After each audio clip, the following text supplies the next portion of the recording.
दोस्तों, मन में उठ रहे सवालों को कैसे शांत करें, बेचैनी को कैसे शांत करें। इस कहानी में मैं आपको 4 ऐसी आदतों के बारे में बताने वाला हूं जिसे आप अपने जीवन में अपनाकर एक अच्छी जिंदगी जी सकते हैं और अच्छे कामों में अपना जीवन व्यतीत कर सकते हैं।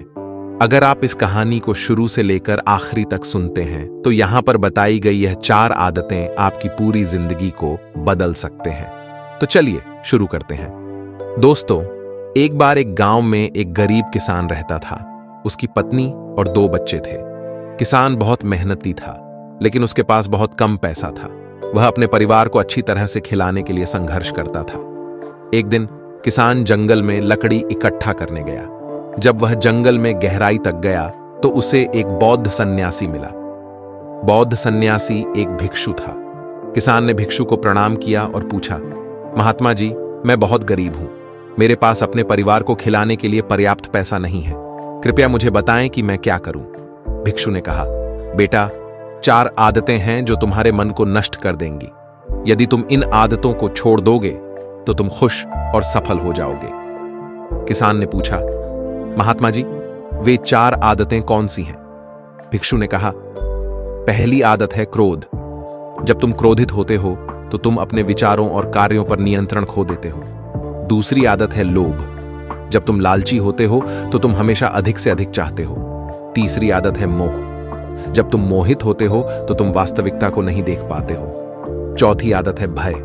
जब तुम भयभीत होते हो तो तुम कुछ भी नहीं कर पाते हो। किसान ने कहा, महात्मा जी, मैं इन आदतों को छोड़ना चाहता हूं। कृपया मुझे बताएं कि मैं यह कैसे कर सकता हूं। भिक्षु ने कहा, बेटा, इन आदतों को छोड़ने के लिए तुम्हें ध्यान करना होगा। ध्यान तुम्हें अपने मन को शांत करने और अपने विचारों और भावनाओं को नियंत्रित करने में मदद करेगा। किसान ने कहा, महात्मा जी, मैं ध्यान करना सीखना चाहता हूं। भिक्षु ने किसान को ध्यान करना सिखाया। किसान ने हर दिन ध्यान करना शुरू कर दिया। एक बार किसान महात्मा बुद्ध के पास आता है और वह महात्मा बुद्ध से कहता है, आप हमेशा कहते रहते हैं कि ध्यान करो, ध्यान करो, लेकिन मेरे लिए ध्यान करना तो दूर की बात है। मैं कुछ समय के लिए अपनी आंखें बंद करके शांति से भी नहीं बैठ पाता हूं। मेरा मन इतना बेचैन है कि यह हर समय कुछ ना कुछ सोचता रहता है। मैं जब भी ध्यान करने बैठता हूं तो मेरे अंदर विचारों का तूफान आने लगता है। लोगों के बारे में सोचकर, अपने जीवन की बीती घटनाओं के बारे में और अपने भविष्य के बारे में, और ऐसी ही ना जाने कितने सारे अजीबो गरीब विचार लगातार मेरे मन में आते रहते हैं। मैं इन्हें रोकने की बहुत कोशिश करता हूं, लेकिन जब मैं इन्हें रोकने में असफल हो जाता हूं तो मैं ध्यान को तोड़कर बैठ जाता हूं। इतनी बातें कहने के बाद वह महात्मा बुद्ध की ओर देखता है और कहता है, बुद्ध, आप मेरी इस समस्या का कोई समाधान बताएं। बुद्ध ने कहा, मैं क्या समाधान बता सकता हूं? सोचो, तुम्हारा ही मन है, लेकिन यह तुम्हें कुछ देर तक आंख बंद करके बैठने भी नहीं देता है। कितना आजाद कर रखा है तुमने इसे। किसान ने कहा, बुद्ध, मैंने बहुत सोचा, लेकिन मुझे अपनी इस समस्या का कोई समाधान समझ नहीं मिला, इसलिए मैं आपकी शरण में आया हूं। अब आप ही कोई रास्ता दिखाएं। बुद्ध ने कुछ देर तक किसान के चेहरे की तरफ बड़े ध्यान से देखा और फिर कहा, ठीक है, तुम ये 4 आदतें छोड़ दो और फिर तुम्हारा मन लगने लगेगा। किसान ने पूरे ध्यान लगाकर बुद्ध की बातें सुनने लगा। बुद्ध ने कहा, पहली आदत, दूसरों के मन को पढ़ना छोड़ दो। तुम और तुम्हारे जैसे ज्यादातर लोग यही गलती कर रहे हैं कि वो दूसरों की मन की बातों को पढ़ने का प्रयास कर रहे हैं कि अच्छा, सामने वाला मेरे बारे में ऐसा सोच रहा है, और यही एक आदत तुम्हें सबसे ज्यादा बेचैन और परेशान कर रही है। ज्यादातर उत्सवों पर लोग दूसरों के मन की बातों को गलत और नकारात्मक तरीके से ही पढ़ते हैं। जैसे कि लोग अक्सर सोचते हैं कि दूसरे लोग उनकी तरक्की से जलते हैं, उसे नीचा दिखाना चाहते हैं, उसे पसंद नहीं करते, उसकी मदद नहीं करना चाहते, और ऐसी ही ना जाने कितनी सारी नकारात्मक बातें ये लोग दूसरों के प्रति अपने अंदर बैठा लेते हैं। फिर उनके बारे में ही सोचते रहते हैं, उनसे बदला लेने के तरीके सोचते रहते हैं, उन्हें नीचा दिखाने के मौके ढूंढते रहते हैं, और दूसरों के प्रति यही नकारात्मक सोच इन्हें दुखी करती है। और फिर ये लोग बेचैनी महसूस करते हैं। इसलिए दूसरे लोग क्या सोच रहे हैं इसका अनुमान लगाना बंद करो। दूसरे लोगों के विचारों को पढ़ने की कोशिश करना बंद करो। अगर पढ़ना ही है तो खुद के विचारों को पढ़ना शुरू करो कि तुम्हारे अंदर क्या चल रहा है। कहीं तुम नकारात्मक सोच, शिकायत या बुराई करने जैसी आदतों के शिकार तो नहीं हो रहे हो। बुद्ध ने कहा, दूसरी आदत ये सोचना कि असफल हो गए हो तो लोग हंसेंगे। हंसने दो। लोगों को असफलता पर हंसना तो लोगों का धर्म है, क्योंकि अगर तुम सफल हो जाते तो यही तो वो लोग हैं जो तुम्हारी तारीफ करते, तुम्हें सम्मान देते, तुम पर गर्व करते। अगर तुम अपनी सफल होने पर दूसरों से तारीफ की उम्मीद करते हो तो अपनी असफलता पर उनके हंसने से तुम्हें दुखी नहीं होना चाहिए। और समस्या ही यही है कि हम इंसान असफलता को बुरा मानते हैं, जबकि असफल होना सफल होने से भी ज्यादा जरूरी है। क्योंकि बिना असफल हुए सफल इंसान के अंदर घमंड और दूसरों को खुद से छोटा समझने की भावना पैदा करती है, जबकि असफलता हमें विनम्र रहना, धैर्य रखना और लगातार प्रयास करना सिखाती है। इसलिए असफलता को बुरा मत समझो, और अगर तुम्हारे काम में असफल होने की संभावना नहीं है तो इसका अर्थ है कि तुमने अपना लक्ष्य अपनी क्षमताओं से छोटा बनाया है। और अगर लोग तुम पर हंस नहीं रहे, तुम्हें ताने नहीं मार रहे हैं, तुम्हारी बुराई नहीं कर रहे हैं, तो तुम अंदर से मरे हुए हो। तुम अपने मानसिक सीमाओं से बाहर जाकर कुछ नया करने का प्रयास नहीं कर रहे हो, क्योंकि असफल भी वही होता है जो कुछ नया करने का प्रयास करता है। और एक बात हमेशा याद रखना, अगर तुम्हारे अंदर असफल होने का साहस नहीं है तो तुम कभी भी बड़ा लक्ष्य हासिल नहीं कर सकते जो तुम करना चाहते हो।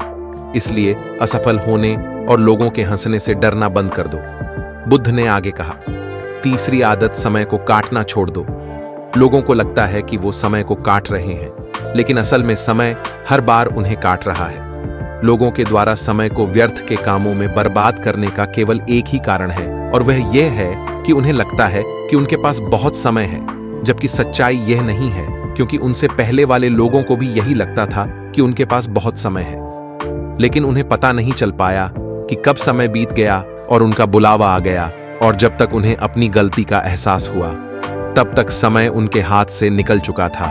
बस पश्चाताप रह गया था कि सारा जीवन व्यर्थ के कामों में बर्बाद कर दिया, और फिर वो चले गए इस दुनिया से बिना खुद को जाने, बिना इस जीवन की सच्चाई को समझें। इसलिए जब तक यह जीवन है, इसे अच्छे कामों में लगाओ। खुद को जानने में, दूसरों की मदद करने में, लोगों को सही राह दिखाने में, मानवता के कल्याण में। और दूसरी बात, समय को बर्बाद करने से आज तक किसी को खुशी नहीं मिली है। हालांकि समय काटने से तुम्हें क्षणिक खुशी तो महसूस हो सकती है, लेकिन जब तुम्हें होश आता है और तुम देखते हो कि कितना सारा समय बर्बाद किया जा चुका है, तब तुम्हें खुद पर क्रोध आता है और तुम पश्चाताप के भाव से भर जाते हो। और फिर यही पश्चाताप का भाव तुम्हारे अंदर तनाव पैदा करता है और तुम बेचैन हो जाते हो और लगातार अपनी उस गलती के बारे में सोचते रहते हो। फिर तुम्हारा किसी भी काम में मन नहीं लगता और तुम उदास रहने लगते हो।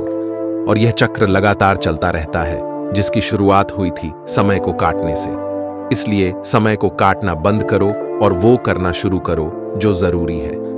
बुद्ध ने चौथी आदत यह सोचना छोड़ दो कि मुझसे बड़े बड़े लोग नहीं कर पाए तो मैं कैसे कर पाऊंगा। असल में दूसरों से खुद की किसी भी चीज में तुलना करना ही व्यर्थ है। सबकी परिस्थितियां अलग हैं, सबकी सोच अलग है। और क्या हुआ? अगर दूसरे नहीं कर पाए तो हो सकता है कि तुम ही कर जाओ, क्योंकि अक्सर वही लोग इतिहास रचते हैं जिनसे ज्यादा उम्मीद नहीं कि उसने बहुत मेहनत की है, बहुत प्रयास किया है। उसने कभी उतना प्रयास किया ही ना हो, केवल मेहनत करने का दिखावा किया हो, क्योंकि ज्यादातर लोग कभी उतनी मेहनत करते ही नहीं हैं जितनी उन्हें अपने लक्ष्य प्राप्ति के लिए करनी चाहिए, और दूसरे लोगों के सामने यह दिखाने का प्रयास करते रहते हैं कि मैंने तो बहुत मेहनत की थी, लेकिन मेरी किस्मत ही खराब थी। और यही वो लोग हैं जो दूसरों को बातों ही बातों में कहते रहते सफल नहीं हो पाया तो तुम कैसे हो पाओगे, लेकिन अंदर ही अंदर यह इस बात को जानते हैं कि उन्होंने कभी उतनी कोशिश नहीं की थी जितनी उन्हें करनी चाहिए थी। ये बस दूसरों की नजरों में अपनी इज्जत बचाने के लिए और इस डर से कि कहीं दूसरा व्यक्ति इनसे आगे ना निकल जाए, ये अपने अधूरे प्रयास से घबराते रहते हैं और दूसरों को डराते रहते हैं कि जब मैं नहीं कर पाया तो तुम कैसे कर पाओगे। इसलिए किसी दूसरे असफल व्यक्ति को देखकर ये सोचना छोड़ दो कि तुम यह सफल हो जाओगे। तुम बस अपना सर्वश्रेष्ठ प्रयास करो और बाकी सब समय पर छोड़ दो। बुद्ध ने आगे कहा, अगर तुमने ये 4 आदतें छोड़ दी तो तुम्हारा मन एकदम शांत हो जाएगा और फिर तुम जहां चाहो वह अपना मन लगा सकते हैं। इतना कहकर बुद्ध मौन हो गई और किसान को भी अब समझ आ चुका था कि उसे क्या करना है। उसने मन ही मन उन 4 आदतों को छोड़ने का निश्चय किया और बुद्ध का धन्यवाद कर वहां से चला गया। दोस्तों, इस कहानी से हमें यह शिक्षा मिलती है कि हमें यह नहीं सोचना चाहिए कि लोग मेरे बारे में क्या सोच रहे हैं। अगर मैं कोई काम करता हूं तो लोग उसे कम को लेकर हंसेंगे। इसके अलावा हमें अपना व्यर्थ ही समय बर्बाद नहीं करना चाहिए। इसके अलावा हमें कभी भी यह नहीं सोचना चाहिए कि अगर किसी व्यक्ति से कोई काम नहीं हो पाया है तो मैं उसे नहीं कर पाऊंगा। अगर दोस्तों आप मेहनत से किसी भी काम को करते हैं तो कोई भी काम छोटा या बड़ा नहीं होता और एक ना एक दिन सफलता अवश्य मिलती है। आपको यह कहानी कैसी लगी? दोस्तों, इस कहानी से आपको कुछ सीखने को मिली हो तो हमें कमेंट सेक्शन में अपने प्रतिक्रिया जरूर दें कि इसमें आपको क्या अच्छा लगा।